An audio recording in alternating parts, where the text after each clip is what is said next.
বলক আজি আকৌ ৰজাদিনীয়া বস্তুবোৰ চাওঁ। হেল্ল' এভৰিৱান, যোনে যোনে মোৰ পাৰ্ট 1 ভ্লগটো চাইছে তেওঁলোকে নিশ্চয় গম পাইছে মই কলৈ আহিছোঁ। মাধৱ মন্দিৰ দৰ্শন কৰা হোৱাৰ পিছত আমি আহিলোঁ কেদাৰ মন্দিৰলৈ। মদনাচল পাহাৰত এই চেৰিকেইটাৰে একদম ওপৰলৈ উঠি গ'লেই পাব কেদাৰ মন্দিৰ।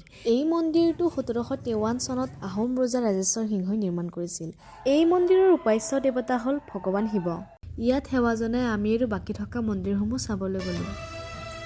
তীৰ্থনগৰী হাজো, হয়গ্ৰীৱ মাধৱ মন্দিৰ লগতে কেদাৰ, কামেশ্বৰ, কমলেশ্বৰ আৰু গণেশ মন্দিৰক একেলগে পঞ্চতীৰ্থ বুলি কোৱা হয়। এই পঞ্চতীৰ্থৰ বাদেও হাজোত আৰু বহুতো ঐতিহাসিক ঠাই আছে। এয়া গণেশ মন্দিৰ লগতে কেদাৰ মন্দিৰৰ একেবাৰে ওচৰতে আছে দুৰ্গা মন্দিৰ। এই মন্দিৰটো 1774 চনত লক্ষ্মী সিংহই সাজি উলিয়ায়। আৰু দেখুৱাই আছোঁ ৰ'ব, তাৰ মাজতে আমি যিহেতু ৰাতিপুৱা একো নোখোৱাকৈ ওলাই আহিছিলোঁ, সেইবাবে অলপ পেট পূজা কৰি লওঁ। এয়া হ'ল গৰম গৰম চাহ। যিহেতু বিহুৰ বতৰ, এয়া লাৰু আৰু পিঠা। আপোনালোকে বাৰু বেউলা আৰু লক্ষীন্দাৰৰ কাহিনীটো শুনিছিলনে?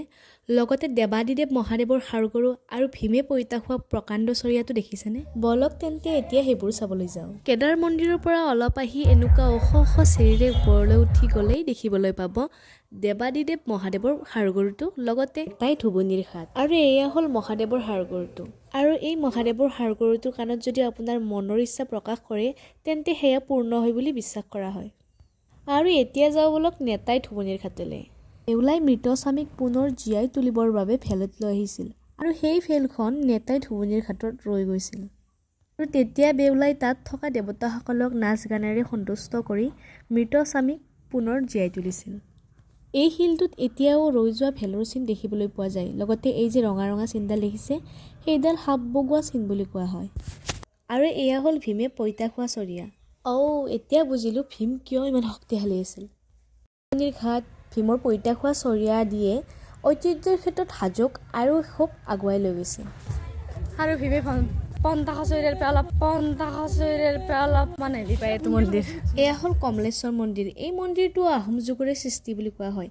এই মন্দিৰটোত আহিব লাগিলেও আপুনি 150ৰ পৰা 200ৰ ভিতৰত চিৰি বগাব লাগিব। ইয়াত কিন্তু ফটো উঠিব পৰা বহুত ধুনীয়া ঠাই আছে। পাহাৰৰ ওপৰৰ পৰা এয়া ভিউ চাওক। বুৰঞ্জীয়ে ঢুকি পোৱাৰ আগৰে পৰা বৰ্তমানলৈকে ধৰ্ম সংস্কৃতিৰে সমৃদ্ধ ঐতিহ্যমণ্ডিত পুণ্যভূমি হ'ল হাজো। আৰু এতিয়া আহিলে আমাৰ ঘৰ উভতাৰ সময়।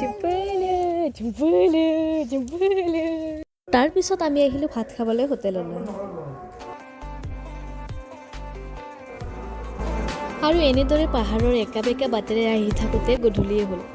আৰু এওঁলোকক চাওকচোন, সকলোৱে গভীৰ নিদ্ৰাত। আজিৰ ব্লগটো ইমানতে সামৰিছোঁ। ঐতিহাসিক কথাবোৰ জানি কেনেকুৱা পালে কমেণ্টত জনাব। Bye bye.